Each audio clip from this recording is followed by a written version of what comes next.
Hello everybody, welcome to the Marino Show. I am joined today by a special guest, Mark Gifford, with like-minded Lunatics. They have a show that runs on Austin Music TV. Tell me about the show. So our show started off, my writing partner Todd Wright and I, we did live shows before the pandemic. And once the pandemic hit, Todd and I were both like, well, I guess this is over. And we needed to figure out ways to kind of keep our chops sharp. So we started throwing up reaction videos, and they just hit really hard. So we were doing reaction videos. Todd does a drink, play, swear segment. We put up comedy bits. And now we've got a TV show on Austin Music TV with you. It's thanks to you. Well, of course, you're welcome. They're so great, y'all. You really have to check them out. And I'll put the links to your show in this show. But I really wanted to team up with you to do reaction, because I never do reaction videos. I do interviews. And I'm like, God, they look like they're having so much fun all the time. So I talked to you about that, and we picked some cool videos and stuff we're going to react to today. And the first one is like an 80s classic. Jessie's Girl by Rick Springfield. I mean, come on. It was so good. And one of the things that Todd and I try to do with the channel with the reaction is that there are a lot of reactors out there that do first look reactions and things like that. What we wanted to capture was, what was it like sitting on the couch with your buddies watching MTV? And sometimes the music videos would be awesome, other times they were not great, but you always had a good time with your friend sharing a video. And so I'm excited to share this one with you. I am too, and we're of the same generation where we used to watch MTV. I know. Not saying we're old, but we're of the same generation. And it was great, wasn't it? I loved it, because there were so many different videos, like you never knew what was coming up. No, you might get a Madonna, and then you get a Motley Crue, and then you get just on and on like that. It was great. So this is Jessie's Girl by Rick Springfield. Cool. Okay, so here we go, David. Jessie's Girl. Already starting off with the spray paint. I know. Very 80s. Very break-in. Remember the breakdancing? I gotta stop it already. Do I remember the breakdancing? I remember going to the Scholastic Book Fair. Do you remember those? Yes. I remember going to the Scholastic Book Fair. I'd saved my book money up, and my mom was very upset that I bought a breaking book. It was a book on how to break dance, and she was like, I meant for you to buy literature, and you brought a breakdancing book. This is gonna like completely be embarrassing, but I just watched Breakin' again the other day on Hulu because I was trying to relive my childhood. I couldn't dance, but I'm like, oh my God, Breakin'. It's so bad. It is. It's really, you know, those back then they seemed good, like, but then you watch them at like, 40 something, you're like, wow, the acting's really bad. So, well, the acting was bad, but the stunts were worse. I don't know if you remembered in part 2, Electric Boogaloo. Yes. Turbo falls down some steps. Yes. And Turbo is probably 90 pounds soaking wet. Yeah. As he's falling down the steps, weighs at least 250. Yeah. And his hair is held on with a chin strap. Like, it's clearly a stuntman tumbling down the steps. But it's the 80s. It's the 80s. Yeah. All right. Yeah, I know he's been a good friend of mine. But lately something's changed, it ain't hard to define. Jesse's got himself a girl and I want to make her mine. I love how he looks at the camera. He does. He stares right at down the barrel. He's like Jim from The Office. Well, he was in a soap opera, right? Yes. Was it General Hospital? General Hospital? General Hospital. Lottie's off to the side, but yeah, we've got our producer, is what we have. So I think he's doing that General Hospital thing, like, Maybe so. I didn't even think about that. You're probably right. And she's rolling with that body, I just know it. And he's holding her in his arms late at night. You know, I wish that I had Jessie's girl. I still sing this, I wish I was Jessie's girl. I know that's not the words. I don't know why I wish I was Jessie's girl, but that's how I sing it. Jessie's girl. I think this is my favorite part where it just breaks down? Yes, where it stops. I'll play along with the charade. There doesn't seem to be a reason to change.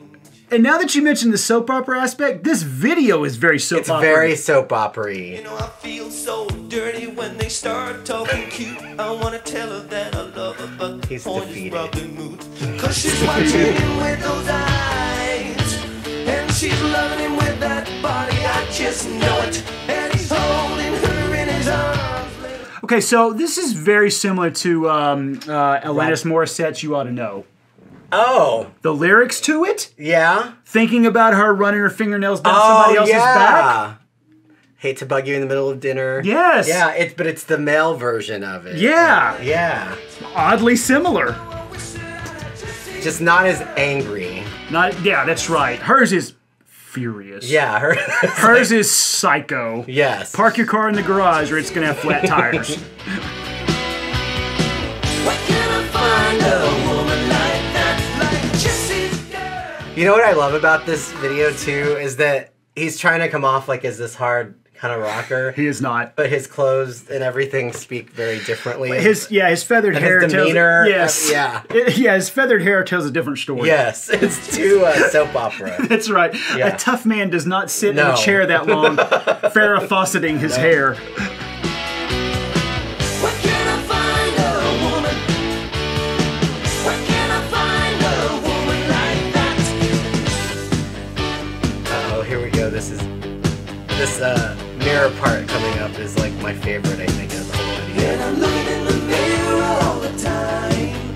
Wondering what Oh my God. That's how I see myself, David. When I look in the mirror, my image is playing a guitar. And she's standing back there. Just looking at... That's some Fatal Attraction eyes right there. Go with the lines. Ain't that the way love's supposed to be? It's so angry. Oh my God. That's the angriest that this video gets. That's not a good way to treat a guitar, David. No. No, you should Well, not. you play the guitar, right? Well, that's being kind. In all honesty, though, like, he has a good voice. Like, Oh, Rick fantastic. Springfield, and he had a lot of other hits in the 80s. Yes. But, like, this is such an 80s karaoke song. I love it. 100%. So much. Well, and I can't watch it without thinking about It's Always Sunny in Philadelphia, which is Yeah. how I relate everything in my life. It's back to that show. And there's an episode, the gang hits the slopes, and this is when Charlie hooks up with Tatiana in the hot tub. Oh. Yeah, it's a very sensual scene. Where can I find a woman like that?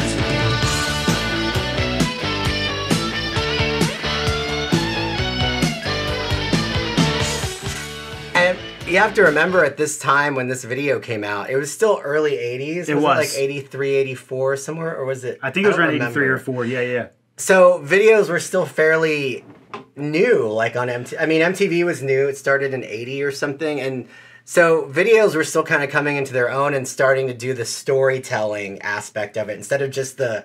Because the early videos were just him standing there kind of performing some of them. A lot of them were. Yeah. Yeah. So the first one was The Boggles, Video Killed the Radio Yes. Star, and that's a weird video. It is. And then Survivor talked about that with Eye of the Tiger. Yeah. So that was about 9 months after MTV had started, and they said there was no template for like how do you make a video. Right. Because in the 70s there was just concert footage. Yeah. And so they had to figure it out on their own.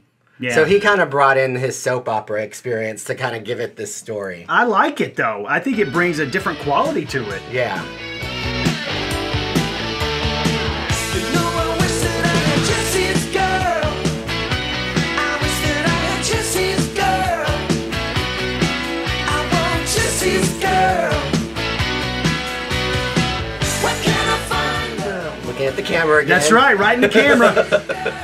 You know, but he knows where those cameras are. He's always like making eye contact with it. That's Cracks true. me up. He knows how to he'll work the camera. Look at him. Yeah. With that feathered hair. You go, Rick Springfield. There we go. He's even got like blush on. You can kind of Does he? You can kind of see the makeup. Look. Oh, that's right. You kind of can. Look at his cheekbones. Yeah, it's like He's a handsome dude, isn't he he? is.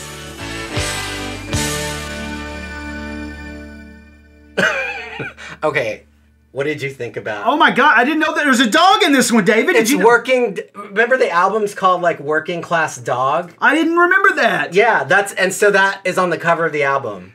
A dog. Only like useless trivia that I would know from the 80s. A dog with a tie? How does it get Yes. better than that? I don't think know. that it does. That was pre-Spuds McKenzie. That's true. Yeah. Those of you who don't know Spuds, we won't even get into that, but it was an 80s kind of thing. Yeah. Yeah. Well, this was fun. This was fun. What'd you think overall of the video? Oh, I love this one. Absolutely. Yeah. Yeah, this is one that I know I've seen before. Yeah. But just great. One of my favorites. Yep.